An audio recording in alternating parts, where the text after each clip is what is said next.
Bonjour, je m'appelle Céline Girard, je suis hypnothérapeute et accompagnante aussi avec l'approche Imago pour les couples. Et donc j'aide les couples qui vivent une relation conflictuelle à retrouver vraiment une connexion harmonieuse et complice. Et alors aujourd'hui, j'ai envie de vous parler des phases du couple, les trois phases du couple en réalité. Parce que ça arrive souvent en fait dans avec les personnes que je rencontre, qu'on me fasse ces remarques ou ces questionnements, de me dire: «Mais je comprends pas, au début dans notre couple, tout allait, merveilleusement bien, on s'entendait sur tout était merveilleux, tout était magnifique et puis tout à coup, rien ne va plus en fait, on ne s'entend plus sur rien, on a l'impression que tout a complètement, changé et on comprend pas vraiment pourquoi». Et moi-même, dans mes propres relations amoureuses, j'ai vécu ça et dans ma relation actuelle avec mon conjoint, ça fait 6 ans qu'on est ensemble et on a vécu ces phases-là aussi, hein, de questionnement et de transformation finalement de notre couple. Et donc c'est pour ça aujourd'hui que j'ai envie de vous expliquer en fait que tout ça c'est normal et qu'il y a 3 phases dans toute relation amoureuse et donc je vais vous expliquer, qu'est-ce qui se passe vraiment justement dans ces phases-là. Alors la première phase, c'est, la phase que souvent on aime beaucoup et qu'on appelle la phase, d'amour romantique. Alors pendant cette phase-là, bah, c'est un peu comme si on avait des lunettes roses, hein. Tout est parfait dans la relation. Notre corps est inondé de neurotransmetteurs de bonne humeur. On est presque comme un peu drogué quasiment par tout ça. Et donc on est vraiment dans cette phase d'extase, d'euphorie. Puis dans la relation avec notre partenaire, on ne voit que les traits positifs de notre partenaire. Donc on a l'impression que l'autre est parfait, est la meilleure personne pour nous. Et vraiment on a cette impression de lien très très fort, que finalement on expérimente ce lien finalement avec l'autre et on ressent comme si on n'était qu'un en fait dans le couple. On a l'illusion en fait que nous ne sommes qu'un à l'intérieur du couple, que les deux forment une seule et même personne. Et donc on vit cette phase comme ça d'euphorie pendant la première période, la première phase du couple. Souvent cette période va durer 6 mois, un an et demi, peut-être 2 ans quand on est chanceux, mais c'est vraiment la première étape du couple. Et puis de façon tout à fait normale, la relation évolue et le couple va tranquillement rentrer dans une phase de désillusionnement qu'on appelle la phase de lutte de pouvoir. Donc là, qu'est-ce qui se passe? Eh bien, les lunettes roses tombent. Et là, on se rend compte finalement que l'autre n'est pas parfait. C'est normal, hein? Et finalement, c'est un désillusionnement. Donc, finalement, dans la phase précédente, la phase romantique, c'est une illusion que l'autre est parfait, qu'on s'entend sur tout, que on ne forme qu'un seul à l'intérieur du couple. Et donc, c'est ce désillusionnement qui s'installe tranquillement. Et donc là, c'est là que commencent les conflits, les désaccords, les frustrations aussi à l'intérieur du couple qui peuvent amener même à de la colère ou du ressentiment. Et des fois, on se sent un peu presque comme dans une impasse finalement dans cette dynamique du couple-là. Puis souvent, il y a beaucoup d'incompréhension parce qu'on se dit, mais tout était tellement merveilleux avant, hein. Et donc, en petit à petit, en fait, cette illusion de ne faire qu'un avec l'autre va se déliter et il va y avoir finalement un détachement l'un de l'autre. Ce qui est normal, tout à fait normal, mais déstabilisant à l'intérieur du couple. Et donc là, à ce moment-là, les traits négatifs de l'autre deviennent visibles. Ils étaient déjà là, hein, je veux dire, la personne n'a pas changé, c'est simplement qu'on ne voyait pas ces traits-là. Mais là, les traits négatifs, les défauts, parce qu'on en a tous, deviennent de plus en plus visibles en fait au travers de la dynamique de la relation. Donc les différences finalement prennent de plus en plus de place. On se rend compte que finalement on n'est pas un seul, on est différent, on est deux personnes avec notre propre personnalité, nos propres opinions, et les différences prennent toute la place finalement. Et sont de plus en plus détestables aussi, parce que finalement on se rend compte qu'on ne forme plus qu'un, puis on ne focus plus que là-dessus, puis on n'a pas envie à ce moment-là d'avoir cette différenciation comme ça. Et là on rentre aussi dans une dynamique, comme je disais, de lutte de pouvoir, parce que, eh bien, on a toujours l'envie finalement de faire voir la vie à l'autre comme nous on la voit. Donc c'est-à-dire que il va y avoir cette lutte de pouvoir où l'autre a tort, moi j'ai raison. Chacun des partenaires finalement va vouloir faire voir la vie à l'autre comme il la voit. Donc d'essayer de convaincre l'autre, hein, de voir la vie comme lui ou comme elle.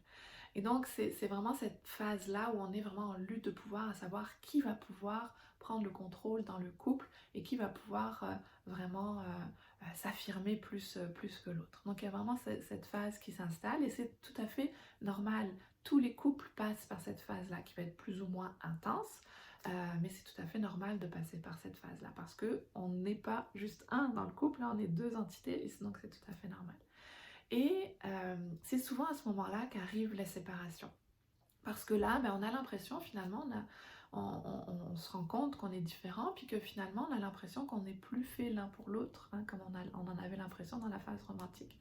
Et donc là, souvent, c'est à ce moment-là que les conflits à répétition vont amener à une séparation de plus en plus présente à l'intérieur de la dynamique du couple, de moins en moins de communication peut-être, et là, souvent, c'est là que le couple va décider de se séparer. Alors qu'il y a d'autres options. C'est la troisième phase du couple. C'est de prendre conscience qu'effectivement, ben, c'est une évolution normale dans la relation de couple et de prendre le temps de voir au-delà de cette phase conflictuelle et de cette lutte de pouvoir. Et de pouvoir finalement se rendre compte que on peut sortir de cette phase conflictuelle sans forcément en arriver à la séparation, mais de pouvoir évoluer à l'intérieur du couple. Parce que cette phase difficile de lutte de pouvoir est l'occasion en fait pour le couple de grandir au travers de ça, autant personnellement que dans la relation avec l'autre.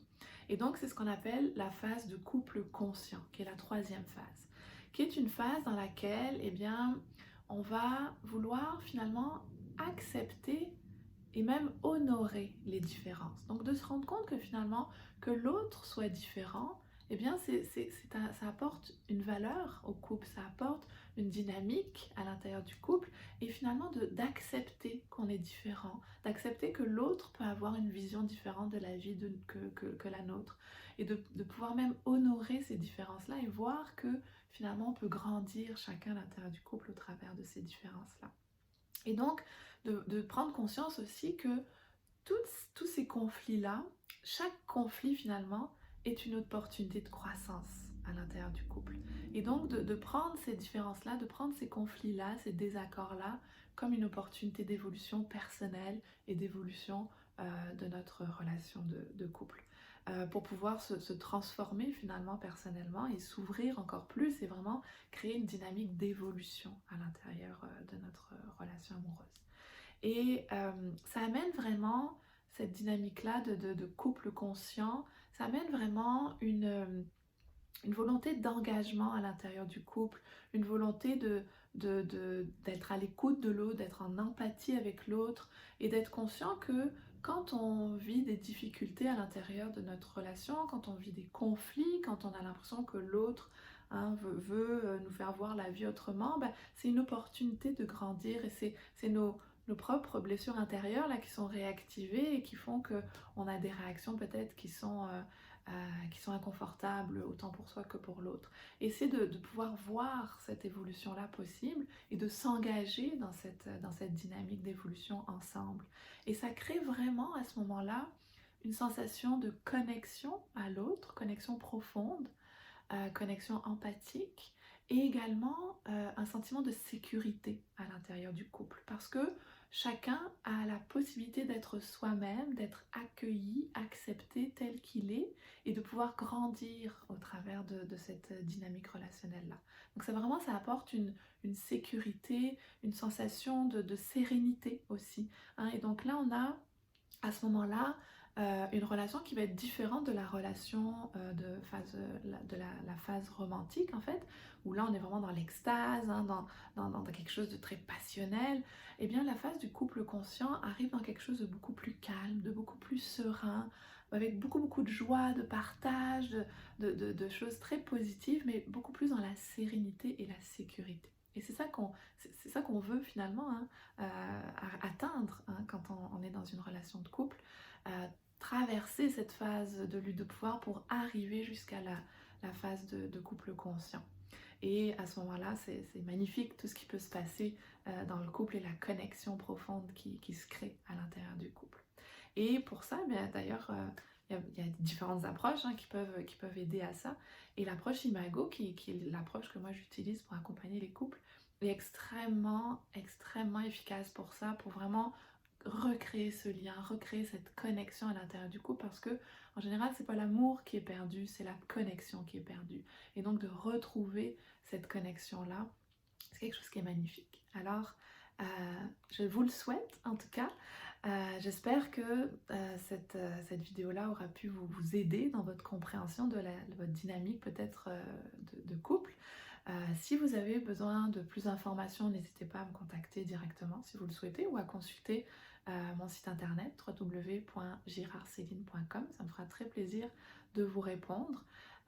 Et puis si vous avez le goût de partager à certains amis qui, selon vous, pourraient bénéficier de ce contenu-là, pourraient y voir de la valeur aussi, mais n'hésitez pas à partager à votre entourage. Ça me fera très plaisir aussi de leur répondre s'ils ont des questions. Alors, je vous souhaite beaucoup de bonheur, beaucoup d'amour et surtout prenez soin de vous.